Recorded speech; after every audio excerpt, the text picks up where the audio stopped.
Samaritan medical surgical and critical কেয়ারের কখন যাবেন, এক্সপার্টের অ্যাডভাইস কখন নেওয়ার প্রয়োজন এখান থেকে? সামারিটান যে হসপিটাল আছে এই হসপিটালটা আমরা মোটামুটি গর্ব করতে পারি, এটা কলকাতা শহরের one of the oldest urological establishment.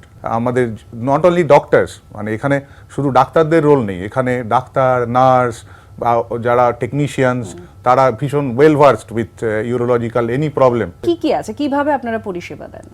আমাদের দেখুন 1984 সাল থেকে হসপিটাল চালু হয়েছিল। যখন কলকাতায় আর সেরকম ল্যাপারোস্কোপি আসেনি, সেই 1990 গোড়া থেকেই মোটামুটি ল্যাপারোস্কোপি এসে গিয়েছিল এখানে।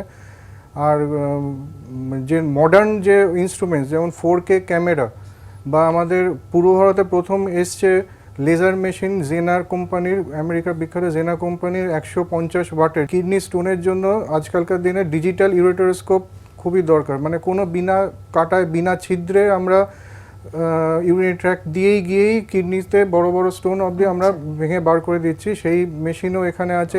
রিসেন্ট আমাদের নিয়ে আসা হচ্ছে ESWL, যেটা বাইরে থেকে মেশিনের সাহায্যে পাথর ভেঙে দেওয়া যায়। প্লাস যাদের পেরোনিস ডিজিজ বলে একরকম পেনাইল প্রবলেম থাকে তাদের জন্য স্পেশাল মেশিন ESWT বলে সেই সবগুলো আমরা নিয়ে আসছি রিসেন্টলি।